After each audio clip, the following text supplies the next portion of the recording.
මට රාත්‍රී 12ට කතා කරේ සේරුවල අපේ හාමුදුරන් වහන්සේ. මාවිල්ලාරුස් බැම්ම කඩාගෙන යෑම අනතුරට මුහුණ දෙනවා කියලා. ඒ වෙනුවට අපේ දේශපාලන අධිකාරී ඊට මැදිහත් වෙලා ඒ පිළිබඳ මැදිහත් වෙමින් තිබුණා. ඒ වෙලාවේ නැවත හමුදාව, පොලිසිය, ප්‍රගතිශීලී පුරවැසියන් මැදිහත් වෙලා ගෙදර නිදාගෙන ඉන්න අය ඇහැරව සේරුවල පන්සල තියෙන මේ ප්‍රදේශයේ උස් බිම් කණ්ඩියක එතෙන්ට මේ යගෙන ඉච්ච දහස් ගණනක්.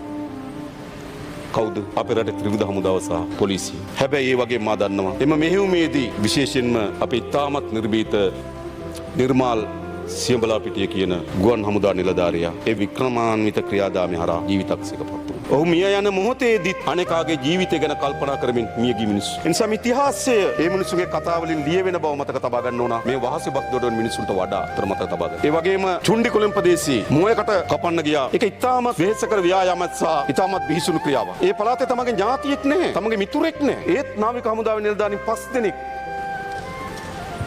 මදන්නවා අපේ උතුරේ දේශපාලනඥයින් මේක තේරුම් ගත යුතුයි. 5 දෙනෙක් සැඩපාරට අවුලා අතුරුදහන් වුණා. අපි විශාල වෙස්සක් දරුවෝ හොයාගන්න තාමත් අපිට හොයාගන්න බැරි වී තිබෙනවා. ඒ වගේම ධර්මදාස කියන පොලිසිය මහත්මයා තමගේ රාජකාරිය නිමවලා ගෙදර යනකොට ඔහු මිය ගියා. මේ ව්‍යසනයේ හේතු කොටගෙන. ඔවුන් මොකක් වෙනවද රාජකාරිය කරේ දිවා රැ නොබලා මේ පුරවැසියන් බලා ගැනීම වෙනුවෙන් රාජකාරිය ඉටු කරන්න සමත් වුණා. ඒ වගේම සීගිරි අනුරුද්ධ කුමාර කියන විදුලි සේවක මහත්මයා මේ ආර්ථිකය ජන ජීවිතයත් ඉක්මනින් යථාවත් කරන්න නම් විදුලිය ලබා දීම ඉතාමත් අත්‍යවශ්‍ය කාරණයක්. ඒ විදුලිය ලබා දීම අත්‍යවශ්‍ය කාරණේදී සීගිරිය ප්‍රදේශයේ පදිංචි විදුලි බල මණ්ඩලයේ වැඩ කරන අනුරුද්ධ කුමාර කියන මහත්මයාට දිවි දෙන්න සිද්ධ වුණා. ඒ නිසා මේ ව්‍යසනයේදී අපේ රටේ ත්‍රිවිධ හමුදාව, පොලිසිය සහ රාජ්‍ය සේවය විශාල කාර්යයක් ඉටු කරා. විශේෂයෙන්ම අපේ දිසාපතිවරු ප්‍රාදේශීය ලේකම්වරු අපි මධ්‍යම රාත්‍රියේ පාන්දර වුන් එක සබත්තා පවත්වනවා, කතා කරනවා. ඔවුන් නිදි වර්ජිතව ඉතාමත් වෙහෙසකර දුෂ්කර ව්‍යායාමකින් ප්‍රාදේශීය ලේකම්තුමා කල්පනා කරනවා තමන්ගේ බල ප්‍රදේශයේ ජීවිතේ කිසි කෙනෙකුට අනුතරක් නොවිය යුතුයි කියලා. ග්‍රාම සේවා නිලධාරීතුමා කල්පනා කරනවා තමන්ගේ වසම කෙනෙකුට හානියක් නොවිය යුතුයි කියලා. දිස්ත්‍රික් ලේකම්තුමා කල්පනා කරනවා තමන්ගේ දිස්ත්‍රික්කයේ කෙනෙකුට හානියක් නොවිය යුතුයි කියලා. එම විශාල වෙහෙසක්. හැබැයි කනගාටුවට කරුණ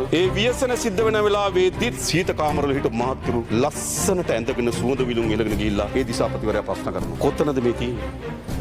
එනිසා අපි මේ රාජ්‍ය සේවයේ මේ ව්‍යසනයේදී මේ කරන කාර්යභාරය පිළිබඳව අපි බෙහෙන් විශ්වතුවන්ත විය යුතුයි.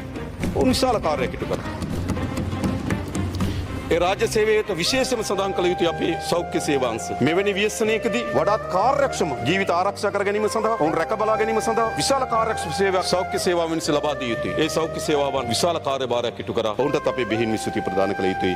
මේ ව්‍යසනයෙන් අපේ රටේ පුරවැසියන් මුදවා ගැනීම සඳහා. ඒ වගේම මා කලින් කිව් පරිදි විදේශගත ශ්‍රී ලාංකිකයින් හැම විටම අපේ රටේ කුමන හෝ තත්ත්වයක් ඇති වෙනවා නම් ඒ පිළිබඳ විශාල කම්පනයක යුතුව මේ කාර්යයට මැදිහත් වුණා. අපි විශ්වතුවන්ත විය යුතුයි. ඒ වගේම මා දන්නවා අපේ මිතුරු රාජ්‍යයන් අපිට ඉතා අඩු මුදවා ගැනීමේ වලම් තිබෙන්නේ. ඉතාමත් අඩුම පසු වාර්තා කරන්න පිළිබඳ. ඉතාමත් අඩුවේ මෙවැනි ව්‍යසනයකට මුහුණ දීම සඳහා අවශ්‍ය වෙන යටිතල පහසුකම් අපිට තිබෙන්නේ. හැබැයි අපේ අසල්වැසි රාජ්‍යයන් ඉතා වේගයෙන් අපිට අවශ්‍ය වෙන යටිතල පහසුකම් සම්පූර්ණ කිරීම සඳහා හෙලිකොප්ටර්, බෝට්ටු රථ, අනිකුත් යන්ත්‍රෝපකරණ, ඒ වගේම පුහුණු බටපිරිස් සහ පුහුණු සෞඛ්‍ය පිරිස් අපිට දෙවලා තිබෙනවා. ඒ නිසා මා ඒ සියලු විදේශ රාජ්‍යයන්ගේ අපේ මිතුරන්ට අපි බෙහෙන් විශ්වතුවන්ත වෙනවා. ශ්‍රී ලංකාව මේ ඇති වූ අර්බුදයේ මුදවා ගැනීම සඳහා දරන ලද වෙහෙසට